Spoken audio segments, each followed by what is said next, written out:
இன்றைக்கி நம்ம கோதுமை மாவையும் பாசிப்பருப்பையும் பயன்படுத்தி நல்லா அருமையான டேஸ்ட்டில் ஒரு கிறிஸ்பியான ஸ்நாக்ஸ் எப்படி செய்கிறதுன்னு பார்க்க போகிறோம். இந்த ஸ்நாக்ஸ் ஒரு வாரம் ஆனாலுமே கிறிஸ்பியாக ரொம்பவே அருமையாக இருக்கும்.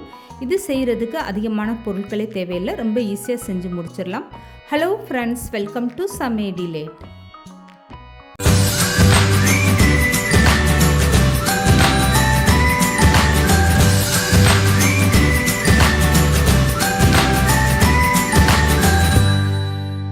இப்போ இந்த ஸ்நாக்ஸ் செய்கிறதுக்காக 5-6 வெள்ளைப்பூடு தோல் நீக்கிட்டு அதை ஒரு சின்ன மிக்ஸி ஜாரில் சேர்த்துக்கோங்க.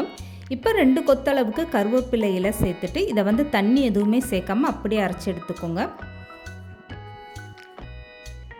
இப்போ கருவேப்பிலை பூண்டெல்லாம் சேர்ந்து நல்லா அரைச்சி எடுத்துகிட்டு வந்தாச்சு. ஒன்றும் பாதியமாக இந்த மாதிரி நல்ல ஒரு பக்குவத்தில் அரைச்சி எடுத்துக்கோங்க. இப்போ நான் ஸ்பூனில் எடுத்து காட்டுறேன் பாருங்கள். தண்ணி எதுவுமே சேர்க்காமல் இந்த மாதிரி நல்லா கெட்டியாக அரைச்சி எடுத்துக்கோங்க. இப்போ அரைச்சி எடுத்த இந்த பேஸ்ட்டை அப்படியே வேறு ஒரு பாத்திரத்தில் மாற்றி எடுத்துக்கோங்க. இப்போது அதே மிக்ஸி ஜாரில் ஊற வச்சுருக்க பாசிப்பருப்பை சேர்த்துட்டு அரைச்சி எடுத்துக்கோங்க. 1/4 கப் அளவுக்கு நான் பாசிப்பருப்பு எடுத்து அதை நல்லா கழுவிட்டு 1 மணி நேரம் ஊற வச்சுருக்கேன். இது ஸ்பூனோட கணக்குன்னு பார்த்தீங்கன்னா 4 ஸ்பூன் அளவுக்கு பாசிப்பருப்பு. இப்போ ஊற வச்ச பாசிப்பருப்புலேருந்து 1 ஸ்பூன் தனியாக எடுத்து வச்சுட்டு மீதம் இருக்க பாசிப்பருப்பை இந்த மாதிரி மிக்ஸி ஜாரில் சேர்த்து அரைச்சி எடுத்துக்கோங்க.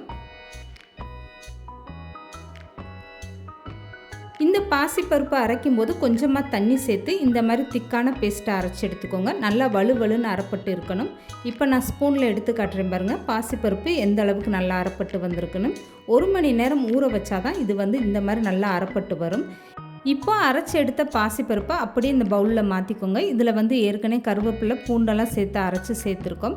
இப்போ பாசிப்பருப்பையும் சேர்த்துட்டு இது கூடவே 1 கப் அளவுக்கு கோதுமை மாவும் சேர்த்துக்கோங்க. இப்போ இது கூட 1 ஸ்பூன் அளவுக்கு ஊற வச்ச பாசிப்பருப்பை சேர்த்துக்கோங்க.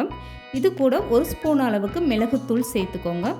இப்போ 1 ஸ்பூன் அளவுக்கு ஜீரகம் சேர்த்துக்கோங்க. 1 ஸ்பூன் அளவுக்கு ஓமம் சேர்த்துக்கோங்க. இதெல்லாம் சேர்த்து செய்யும்போது இந்த ஸ்நாக்ஸ் நல்லா டேஸ்ட்டாக இருக்கும்.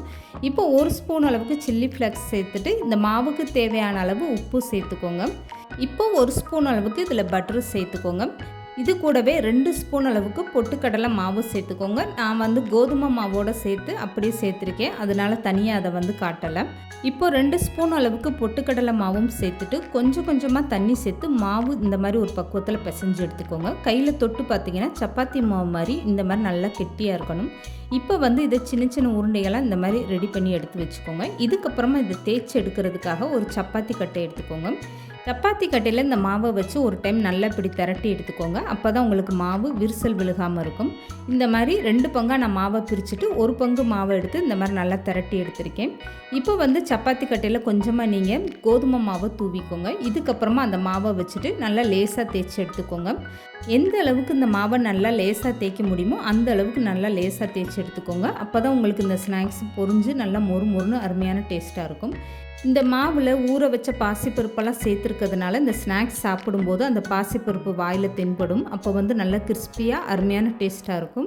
1 ஸ்பூன் அளவுக்கு ஊற வச்ச பாசிப்பருப்பு இந்த மாதிரி நீங்கள் சேர்த்துக்கோங்க. இப்போ இந்த மாவை நல்லா லேசாக தேய்ச்சி எடுத்தாச்சு. இதுக்கப்புறமா இந்த மாதிரி ஒரு ஃபோர்க்கு வச்சு இப்படி எல்லா பக்கமும் நீங்கள் குத்தி விட்டுருங்க. இப்படி செய்யும்போது மாவு வேகலை, உங்களுக்கு நல்லா ஈவனாக எல்லா பக்கமும் இந்த ஸ்நாக்ஸ் வெந்து வரும். இதுக்கப்புறமா வாட்டர் பாட்டில் மூடியோ இல்லை ஏதாவது ஒரு டப்பா மூடியோ இந்த மாதிரி சின்னதாக எடுத்துக்கோங்க. இதை வச்சு மாவை இப்படி சின்ன சின்ன ரவுண்டாக கட் பண்ணி எடுத்துக்கோங்க. இப்படி கட் பண்ணி எடுக்கும்போது இந்த ஸ்நாக்ஸ் பார்க்குறதுக்கு அப்படியே ஒரே மாதிரி இருக்கும், சாப்பிட்றதுக்கு ரொம்பவே அருமையான டேஸ்ட்டாக இருக்கும். இப்போ நான் எல்லா மாவுமே இதே மாதிரி கட் பண்ணி எடுத்துகிட்டேன். மீதம் இருக்க மாவை நீங்கள் வேஸ்ட் பண்ண வேணாம். இந்த மாவை திரும்பவும் எடுத்துகிட்டு உருண்டையாக திரட்டிட்டு இதே மாதிரி நீங்கள் கட் பண்ணி எடுத்து வச்சுக்கோங்க. ஃபஸ்ட்டு இந்த மாதிரி எல்லாமே நீங்கள் தயார் பண்ணி வச்சுட்டிங்கன்னா அப்போ எண்ணெயில் போட்டு பொரிச்செடுக்க உங்களுக்கு ரொம்பவே ஈஸியாக இருக்கும்.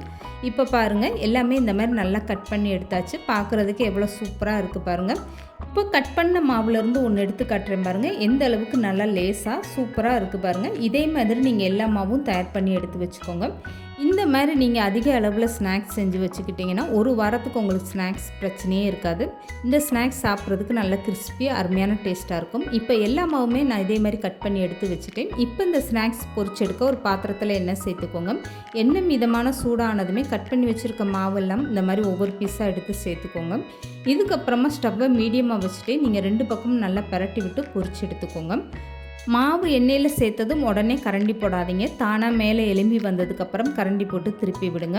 இந்த ஸ்நாக்ஸில் பாசிப்பருப்பு கோதுமை மாவெல்லாம் சேர்த்து செஞ்சுருக்கிறதுனால இது சாப்பிட்றதுக்கு நல்லா கிறிஸ்பியாக வாசனையாக ரொம்பவே அருமையான டேஸ்ட்டாக இருக்கும். இது அப்படியே தட்டை டேஸ்ட்டில் ரொம்பவே சூப்பராக இருக்கும்.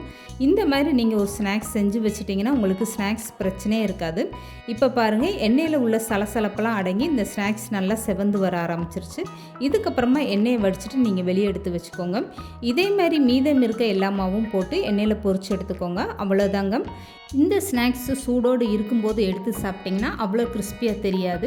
நல்லா ஆற வச்சுட்டு அதுக்கப்புறமா எடுத்து சாப்பிட்டு பாருங்கள். கிறிஸ்பியாக ரொம்பவே சூப்பரான டேஸ்ட்டாக இருக்கும். இப்போ ஒரு ஸ்நாக்ஸ் எடுத்து நான் உடச்சி காட்டுறேன் பாருங்கள். எந்த அளவுக்கு நல்லா கிறிஸ்பியாக அருமையாக வந்திருக்கு பாருங்கள். இந்த மாதிரி அதிக அளவில் நீங்கள் ஸ்நாக்ஸ் செஞ்சுட்டு ஒரு ஈரம் இல்லாத டப்பாவில் ஸ்டோர் பண்ணி வச்சுக்கோங்க. ஒரு வாரம் 10 நாள் ஆனாலுமே உங்களுக்கு இந்த ஸ்நாக்ஸ் நல்லா கிறிஸ்பியாக அருமையான டேஸ்ட்டாக இருக்கும். இந்த வீடியோ பிடிச்சிருந்தா லைக் பண்ணுங்கள், ஷேர் பண்ணுங்கள். மறக்காமல் சமையல் டிலேட் சேனலை சப்ஸ்கிரைப் பண்ணுங்கள்.